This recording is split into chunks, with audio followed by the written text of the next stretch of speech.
Good evening and welcome to Tucker Carlson Tonight. Happy Friday. If you think about it, it turns out that revolutions cover a multitude of sins. Once every conversation in your country turns political, only the politicians benefit from it. In a normal moment, the people in charge would be in deep trouble right now. The rest of us might be asking the hard questions about why things seem to be falling apart at the most basic level. Why our streets are filthy, why violent crime is rising, why nothing seems to work. We pay a lot to keep this society functioning, all of us of all parties, and suddenly we're not getting a lot in return for that. It's not a very good deal. But in the age of BLM, our leaders don't have to answer for this. They just give speeches about social justice, and they're insulated from all criticism. If you persist in bothering them about their incompetence, they'll have you arrested for hate crimes. So revolution is the best thing that ever happened to our political class. You see that with perfect clarity in New York City. Just a few months ago, Bill de Blasio was a national joke. Not anymore. Now de Blasio is his generation's Al Sharpton. He's a protest leader fighting in the streets for civil rights. The good news is de Blasio no longer has even to pretend to run New York City. And he's not. His public schools, for example, are failing.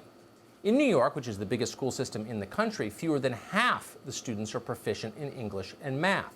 That is a disaster, most of all for the students themselves. Why is that happening? Why are the schools failing? City officials don't want to have that conversation. Acknowledging there's a massive problem might require them to do something to fix it. Their donors and the teachers' unions oppose change of any kind, unless, of course, it's a raise. Now leaders in New York don't have to address this. They can ignore their failing schools. Instead of helping the kids to learn, the city can just blame racism and call it a day.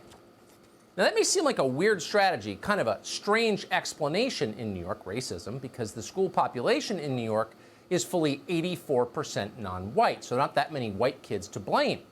But that has not stopped the chancellor of the school system. He recently issued a statement pledging his commitment to anti-racism and to, quote, work every day to undo these systems of injustice. You'll notice the chancellor was not more specific than that. He didn't specify which systems of injustice he was talking about or how they work. And maybe that's because the kids with the highest test scores in New York City are not white. They're Asian. Asian students score far higher than any other ethnic group in New York City. Not just higher scores in math, but also higher scores in English proficiency. And that seems odd. So many of these students come from poor immigrant families where no one at home speaks English. So at first glance, these kids don't seem to have much privilege. So how are they so successful?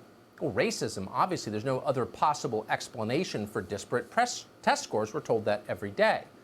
But it must be a very stealthy kind of racism they're practicing. Indeed, this is an especially diabolical strain of racism, one that helps non-white immigrant kids most of all. It is a, quote, system of injustice that allows penniless foreigners from faraway countries to arrive here with no language skills whatsoever and still shoot to the top of the academic ratings. Obviously, ladies and gentlemen, what we're dealing with here is systemic racism at its most systemic. The mayor's wife is in charge of fixing problems like this. Mrs. de Blasio was the city's systemic racism czar. But in the end, she wasn't any more specific about the problem than the chancellor of schools had been. She didn't explain how this kind of diabolical racism actually works. What she did say, the one thing she was absolutely confident about, is that white people are to blame. Even in 2020, to be a person of color means to live a parallel existence with white New Yorkers. That reality needs to be understood beyond communities of color. That truth must inform the curricula in our schools, our history books, the memorials we honor, and even how we perceive one another. Oh, so the Asian kids are doing better than anyone else in school. Therefore, we must tear down statues of white people. Got it. Makes sense. Suddenly, this kind of thinking is everywhere. Here's a tape from a meeting of the Community Education Council in Manhattan. The sad part is these are some of the people who are supposed to help educate the children of New York City who badly need education. See how many references you catch as you watch this to reading or math, and compare them to the time these people spend attacking each other for being too white. It hurts people when they see a white man bouncing a brown baby on their lap and they don't know the context. That is harmful. That makes people cry. I take that to heart and that hurts me. And I have to learn to make how to be a better white person. I would like You to know don't have before people this meeting telling you adjourns. that.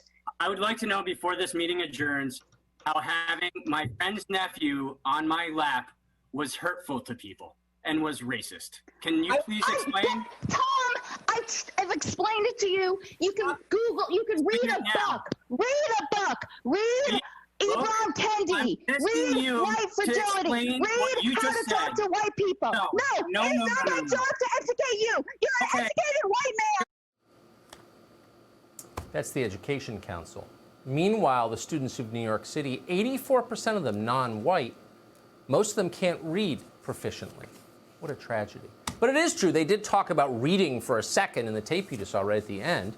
They'd like you to read something called White Fragility by Robin DiAngelo. White Fragility is not really a book. It's what we used to call a tract, a screed, a diatribe. It's the kind of wild-eyed hate propaganda you push just before you decide to really start hurting people.